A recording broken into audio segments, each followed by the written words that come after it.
గత కొన్ని సంవత్సరాల నుండి మంచిర్యాల జిల్లాకు చెందిన ఇద్దరు భార్యాభర్తలు కరీంనగర్లోని ఆరపల్లి వద్ద ప్రైవేటుగా ఇల్లు అద్దెకు తీసుకుని మాల్బూర్ బిజినెస్ చేసి తర్వాత ఇంటర్నల్ డిజైనింగ్ వర్క్ చేసి వారు నష్టపోయినందున వారు సులభంగా డబ్బులు సంపాదించాలనే ఉద్దేశంతో వారి వద్ద ఉన్న ఫోన్లలో ఇన్స్టాగ్రామ్లు చూసి అట్టి ఇన్స్టాగ్రామ్లలో భార్యాభర్తలు కలిసి నగ్నంగా ఉన్న ఫోటోలను మరియు ఆమె నగ్నంగా ఉన్న వీడియోలను తీసి ఇన్స్టాగ్రామ్ లో పోస్ట్ చేయగా అట్టి పోస్టులను చూసి చాలా మంది యువకులు వ్యాపారస్తులు అట్టి వాటిని చూసుకుంటూ ఆమెను ఫాలో అవుతూ ఆమెకు మెసేజ్లు చేస్తూ ఆమె నంబర్లు తీసుకొని ఆమెను సెక్స్ లో పాల్గొనాలని చెప్పి అడగగా ఆమె దానికి సరేనని ఒప్పుకొని తన ఇంటికి దాదాపు సుమారు 100 మంది వరకు పిలిపించుకొని వారితో నగ్నంగా సెక్స్ లో పాల్గొంటూ అట్టి సెక్స్ లో పాల్గొన్నట్టున్నటువంటి వీడియోలను తన భర్త తన ఫోన్ ద్వారా వీడియో తీసి అట్టి వీడియోలను ఫోన్లలో బంధించి వారు రమ్మన్నప్పుడల్లా రాకపోయిన ఎడల వారికి అట్టి వీడియోలను చూపిస్తూ బయట జనాలకు వైరల్ చేస్తామని లేదా మీ బంధువులకు ఇటు వీడియోలను చూపిస్తామని బ్లాక్మెయిల్ చేస్తూ వారి వద్ద డబ్బులు గుంజుతూ చాలా డబ్బులు సంపాదించి ఒక ఫ్లాట్ మరియు ఒక కారును కూడా కొనుక్కొని జల్సాలు చేస్తుండగా అందులో ఒక వ్యక్తి వారితో బాగా చనువుగా ఉండి గత సంవత్సరం నుండి దాదాపు 12 లక్షల వరకు రూపాయలు అతనికి భార్యాభర్తలు ఇద్దరికి ఇచ్చి వారి లోన్లు మరియు వారి ఇంట్లో ఇతర సామాన్లు ఫ్రిడ్జ్ సోఫా సెట్ మరియు ఏసీ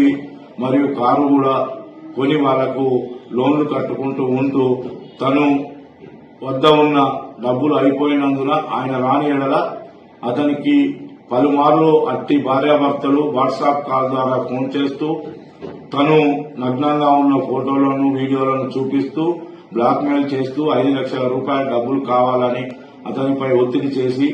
నువ్వు ఇవ్వని ఎడల నీ వీడియోలను మీ తల్లిదండ్రులకు మరియు బయట వైరల్ చేస్తామని చెప్పి అలాగే ఇవ్వకపోతే కూడా నిన్ను ఎలాగైనా ఏదో విధంగా చంపుతామని చెప్పి అతన్ని బెదిరించగా అతడు తేదీ 11/1/26 రోజున సాయంత్రం సమయంలో 1 లక్ష రూపాయల వరకు జమ చేసుకుని వారు ఎలాగైనా చంపుతారనే భయంతో సిరిపురం కాలనీ వద్ద నిలబడి ఉండగా వారిని భయపెట్టుచున్న ఇద్దరు భార్యాభర్తలు తన కారులో వచ్చి అతని వద్ద 1 లక్ష రూపాయలు తీసుకుని మిగతా 4 లక్షల రూపాయలు 2 రోజుల్లో ఇవ్వకపోతే నిన్ను ఎలాగైనా చంపుతామని చెప్పి బెదిరించి వెళ్లగా అట్టి ఫిర్యాదుదారుడు తన జరిగిన మొత్తం విషయాన్ని తన బంధువులకు మిత్రులకు చెప్పగా ఆ మిత్రులు బంధువుల సలహా మేరకు పోలీస్ స్టేషన్ లో ఫిర్యాదు చేయమని కోరగా ఫిర్యాదుదారుడు వచ్చి కరీంనగర్ రూరల్ పోలీస్ స్టేషన్ లో దరఖాస్తు ఇవ్వగా వారిద్దరి భార్యాభర్తలపై మోసం చేసి చంపుతామని బెదిరించి డబ్బులు వసూలు చేస్తున్నందున అట్టి సెక్షన్లు నమోదు చేసి ఎఫ్ఐఆర్ చేసి వారి గురించి వెతుకుతుండగా ఏసీపీ విజయ్ కుమార్ సార్ గారి ఆదేశానుసారము ఈరోజు ఉదయం మాకు వచ్చిన సమాచారంతో నా తోటి ఎస్ఐలు మరియు పోలీస్ స్టేషన్ యొక్క సిబ్బందిని కలిసి తీగల వంతెన వద్ద ఉన్న టేస్ట్ దాబా దగ్గర వేచి చూస్తుండగా ఒక ఆడ వ్యక్తి ఒక మగ వ్యక్తి ఒక ఎర్రని టాటా కారులో దిగి ఫోన్లో మాట్లాడుతుండగా అనుమానంతో మేము పట్టుకొని వారిని జరిగిన విషయాన్ని అడగగా మొత్తం విషయాన్ని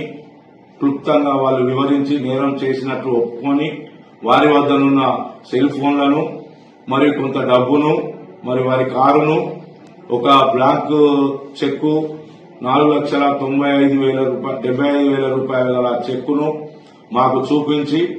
వారి వద్ద ఉన్న ఫోన్లను మేము తనిఖీ చేయగా అట్టి ఫోన్లలో నగ్నంగా ఎంతో మంది సెక్స్ లో పాల్గొన్నట్టు వీడియోలు కూడా కనబడగా వారు నేరం చేసినట్టు రుజువైనందున వారిని ఈ రోజు పోలీస్ స్టేషన్ కు తీసుకుని వచ్చి తదుపరి చర్య నిమిత్తము వారు ఇద్దరు భార్యాభర్తలపై అరెస్ట్ మెమో జారీ చేసి మెజిస్ట్రేట్ ముందట ఆధారపరచబడుతున్నది. ఇక నుండి ఎవరైనా ప్రజలు గాని యువకులు గాని ఈ ఇన్స్టాగ్రామ్లలో ఇటువంటి పోస్టులు చూసి నమ్మి మోసపోవద్దని, వారి కుటుంబాలను కూడా నాశనం చేసుకోవద్దని చెప్పి కరీంనగర్ రూరల్ పోలీస్ పక్షాన మేము కోరుచున్నాము. మరియు ఎవరైనా ఇటువంటి పోస్టులు గాని మెసేజ్లు గాని చాటింగ్లు గాని సెల్ ఫోన్లలో చేసినట్టయితే వారిని ఎంతటి వారైనా కఠినంగా శిక్షిస్తామని కూడా హెచ్చరించడం జరుగుతుంది.